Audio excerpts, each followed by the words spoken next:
Assalamualaikum dan salam sejahtera. Kami ingin membentangkan tajuk impak penggunaan internet, media sosial dan juga smartphone. Apa itu internet? Internet ialah rangkaian komputer antarabangsa yang membolehkan pengguna komputer dan gadget di seluruh dunia berhubung antara satu sama lain. Penggunaan internet telah menjadi rutin harian kita semua. Internet juga banyak memberi manfaat kepada kita. Antara manfaat ialah penggunaan internet telah membantu para pelajar seperti kami dalam segala hal, terutamanya pembelajaran. Seterusnya, media sosial. Media sosial ialah sejenis media yang digunakan secara atas talian yang membolehkan pengguna berkongsi, menyertai dan mencipta isi kandungan sendiri. Media sosial merupakan salah satu perantaraan dalam komunikasi. Aplikasi yang disediakan oleh media sosial boleh diakses oleh semua lapisan di mana saja dan bila-bila masa.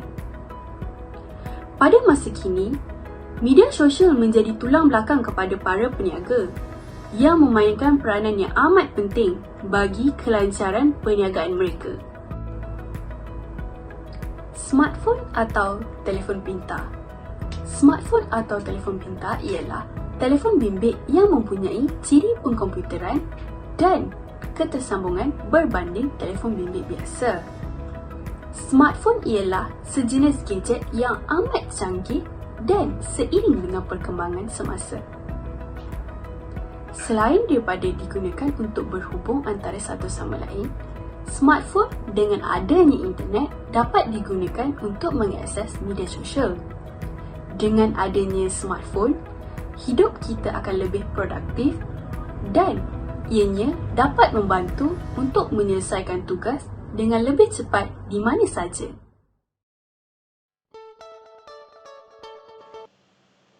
Assalamualaikum dan salam sejahtera. Nama saya Muhammad Syami bin Syibli dan saya ingin membentangkan tentang objektif kajian. Okey, mari kita lihat apa itu objektif kami.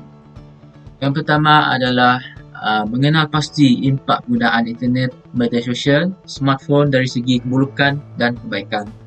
Yang kedua adalah mengkaji punca-punca ketidakan internet berlaku. Yang ketiga adalah mengenal pasti cara membendung gejala ketidakan internet dalam kalangan masyarakat. Yang keempat adalah mengkaji penggunaan internet secara berhemah. Okey, mari kita lihat pada impak negatif. Yang pertama adalah tidak aktif secara fizikal.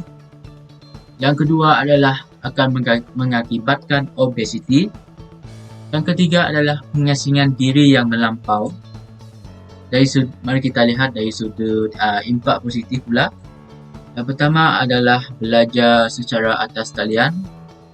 Yang kedua adalah mudah mencari maklumat seperti Google, Wikipedia, YouTube dan sebagainya. Dan yang ketiga adalah mudah berhubung antara satu sama lain.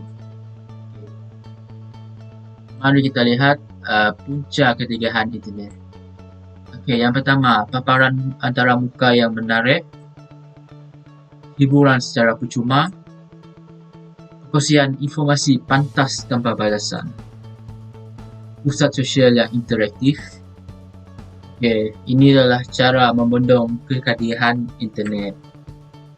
Yang pertama, jadualkan penggunaan internet. Yang kedua adalah luangkan masa bersama keluarga. Yang ketiga adalah lakukan senaman fizikal. Yang keempat adalah pengawalan diri. Okey, mari kita lihat cara menggunakan internet secara berhemah. Yang pertama adalah jangan mendedahkan maklumat pribadi kepada orang lain yang tidak dikenali. Yang kedua adalah jangan menggodam. Yang ketiga adalah jangan sebarkan maklumat palsu jika maklumat itu tidak sahih atau benar. Pastikan maklumat itu adalah sahih dan benar. Yang keempat adalah dilarang menimbulkan provokasi. Sekian itu saja.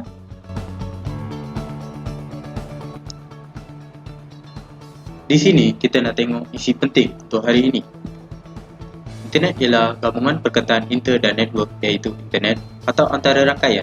Internet juga suatu jaringan komunikasi yang menghubungkan satu media elektronik dengan media yang lain. Internet juga Transmission Control Protocol atau Internet Protocol Suite, iaitu TCP/IP. Pada zaman moden ini, internet adalah sangat penting untuk kita. Sekiranya kita menggunakan komputer tanpa internet, kita akan menyimpan data-data tersebut dalam bentuk fail di dalam hard disk.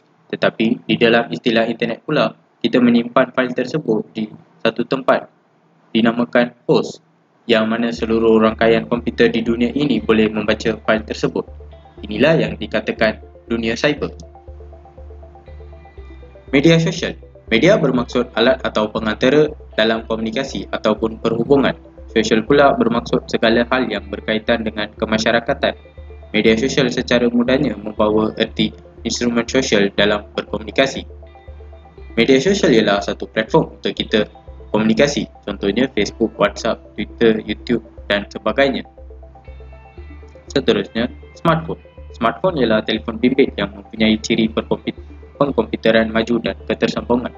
Ia juga memasang aplikasi canggih di dalamnya berasaskan pelantar telefon.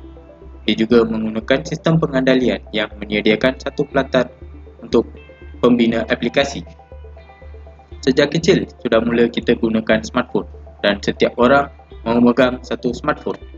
Zaman sekarang, smartphone ialah alat yang sangat kita memerlukan. Seterusnya, ketagihan. Ketagihan merupakan situasi penyakit otak di mana berlakunya penginginan dan kehendak terhadap suatu rangsangan. Contohnya, merokok dan mengidap dadak. Ini adalah contoh-contoh yang ketagihan jika kita tagih terhadap internet. Ini adalah contoh ketagihan. Lupa orang yang berdekatan dengan kita dan tidak melayan orang yang berdekatan dengan sopan. Inilah akan berlaku kita terhadap tagih terhadap internet. Seterusnya, utility. Ini adalah utility kita jika gunakan internet dengan cara yang betul. KKMM, Kementerian Komunikasi dan Multimedia Malaysia, menjadikan kesalin hubungan internet di negara ini dapat diletakkan sebaris dengan utility utama negara selepas bekalan air dan elektrik. Gunakanlah utility internet dengan baik. Assalamualaikum warahmatullahi wabarakatuh dan selamat sejahtera. Hari ini saya akan membincangkan tentang dapatan kajian. Yang pertama adalah latar belakang demografi responden. Sebanyak 38.13% adalah lelaki manakala 61.87% adalah perempuan.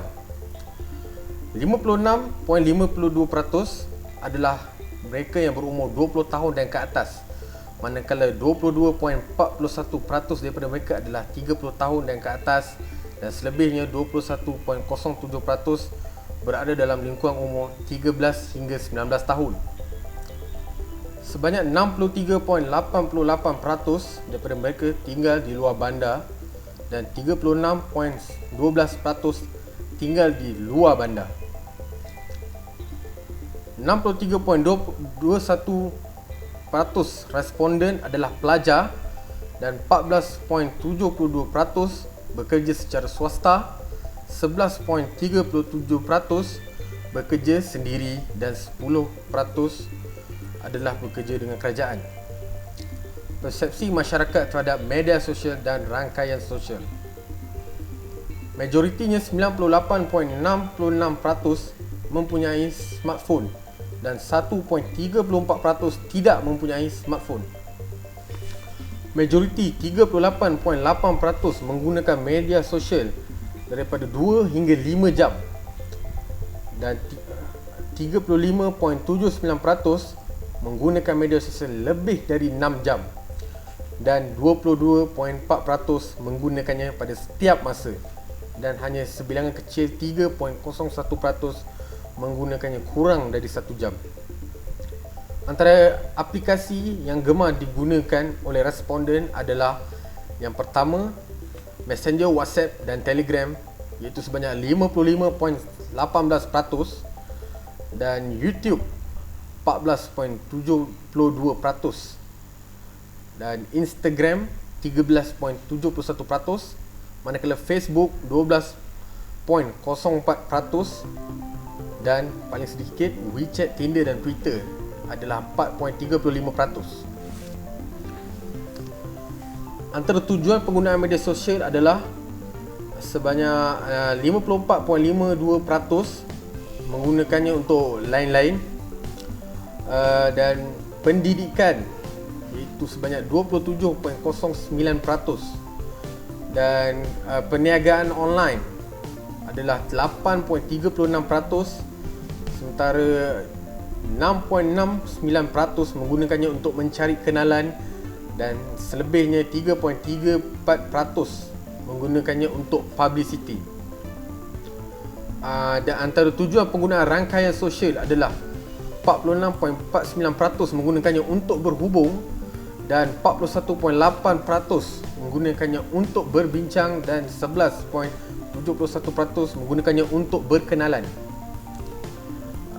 Waktu penggunaan media sosial, majoriti daripada menggunakannya untuk masa terluang iaitu sebanyak 50.5%. 44.48% menggunakannya untuk setiap masa dan paling sedikit 5.02% menggunakannya untuk waktu bekerja. Persepsi masyarakat terhadap kebaikan penggunaan media sosial, internet dan smartphone. Sebanyak 260 orang responden bersetuju bahawa penggunaan media sosial, internet dan smartphone membawa banyak kebaikan, manakala 39 orang tidak bersetuju. Manakala 294 orang bersetuju bahawa penggunaan media sosial, internet dan smartphone memudahkan kehidupan seharian mereka, dan sebaliknya bagi 5 orang responden tidak bersetuju. 291 orang responden bersetuju bahawa penggunaan media sosial, internet dan smartphone membantu kita untuk berfikiran positif, manakala 9 orang lagi tidak bersetuju. 283 orang responden bersetuju bahawa penggunaan media sosial, internet meningkatkan kemahiran bahasa kedua, manakala 16 orang responden lagi tidak bersetuju. Sebanyak 292 orang responden bersetuju bahawa penggunaan media sosial, internet meningkatkan pengedaran maklumat, dan 7 orang responden tidak bersetuju. 240 orang responden bersetuju bahawa perkara viral di media sosial memberi banyak maklumat terhadap mereka, dan 59 orang lagi tidak bersetuju. Persepsi masyarakat terhadap kesan punca dan cadangan penggunaan media sosial. Antara kesan penggunaan media sosial adalah 60.87% mengatakan terlalu taksub dengan gadget, manakala hilang fokus semasa bekerja 29.43%, keluarga terabai 9.7%. Manakala antara punca terpengaruh dengan media sosial adalah 61.87% mengatakan ingin mengetahui perkembangan isu semasa, kecanggihan teknologi sebanyak 31.78%, dan pengaruh rakan sebaya 6.35%. Sebanyak 91.97% daripada responden bersetuju bahawa ibu bapa memainkan peranan penting dalam membendung anak-anak dari lalai dengan media sosial, manakala 8.03% tidak bersetuju. Sebanyak 92% responden bersetuju bahawa mengahadkan masa untuk penggunaan media sosial, sementara 8% tidak bersetuju. Itu sahaja, sekian, terima kasih. Hai, kita teruskan pula dengan cadangan dan langkah impak penggunaan media sosial, internet dan smartphone. Dewasa kini, perkembangan teknologi sangat pesat dan tidak terbendung lagi. Pelbagai aplikasi baru menggunakan teknologi moden telah diperkenalkan dan memudahkan komunikasi setiap manusia. Seperti yang kita tahu, gadget merupakan smartphone yang kian membangun. dan mengalami pelbagai pembaharuan, tetapi terdapat juga keburukan iaitu membuang masa. Smartphone serta internet dapat memberikan pengaruh yang besar kepada pelajar yang menggunakannya, sama ada dari segi negatif ataupun kesan daripada positif. Langkah yang pertama iaitu membahagikan masa yang sewajarnya antara kehidupan di alam cyber dan di dunia nyata supaya wujud keseimbangan. Penggunaan internet atau yang terlalu tinggi boleh menyebabkan kemarahan dan gangguan kepada orang lain. Hal ini kerana memberikan fokus terlalu tinggi kepada smartphone, dan kita mestilah bijak membahagikan masa di dalam kehidupan harian. Yang kedua iaitu menghadkan penggunaan smartphone. Hal ini diperkatakan kerana pelajar akan leka bermain smartphone meskipun niat hanya untuk mencari rujukan kerja universiti, tetapi sebaliknya pelajar akan terus bermain dan melayari YouTube, Facebook, IG, Twitter dan banyak lagi. Untuk mengatasi masalah ini, pelajar boleh merekodkan jumlah jam penggunaan smartphone. Langkah ini perlu dititik beratkan supaya seseorang itu dapat menyusun masa untuk menggunakan smartphone. Yang ketiga, menggunakan internet dengan nasional agar bijak digunakan di jalan yang betul. Dengan langkah ini, masyarakat jangan sesuka hati menyebar berita palsu, melakukan godaman media sosial, membuka laman web yang tidak diyakini selamat. Dengan membuka laman web yang tidak diyakini selamat, risiko untuk smartphone dijangkiti virus amatlah tinggi. Sekiranya langkah ini dilaksanakan, seseorang itu dapat mengawal minda mereka kerana bijak menggunakan internet di jalan yang betul. Langkah yang seterusnya iaitu langkah yang keempat, deactive account untuk tempoh yang tertentu. Langkah ini merupakan langkah yang paling ekstrim bagi penggunaan media sosial, tetapi sekiranya seseorang itu ingin memberikan tumpuan sepenuhnya, perkara ini perlu dilakukan sewajarnya. Aktiviti ini sering dilakukan oleh pelajar universiti dengan menginstall aplikasi yang boleh membuatkan mereka leka agar tumpuan dapat diberikan sepenuhnya dalam ujian. Langkah atau cadangan yang terakhir iaitu meluangkan masa dengan aktiviti luar atau sukan apabila berasa bosan. Sebagai pelajar, kita boleh bermain futsal, badminton untuk meluangkan masa dengan lebih berfaedah, atau aktiviti-aktiviti yang dapat menghilangkan rasa bosan pada diri seseorang. Akhir kata, kami ingin mengucapkan Terima kasih. Thank you. 谢谢。 Nandri. syukron, kapkun, selamat selahat, Gracias. Dankeschön. Obrigado. 감사합니다. Obrigado.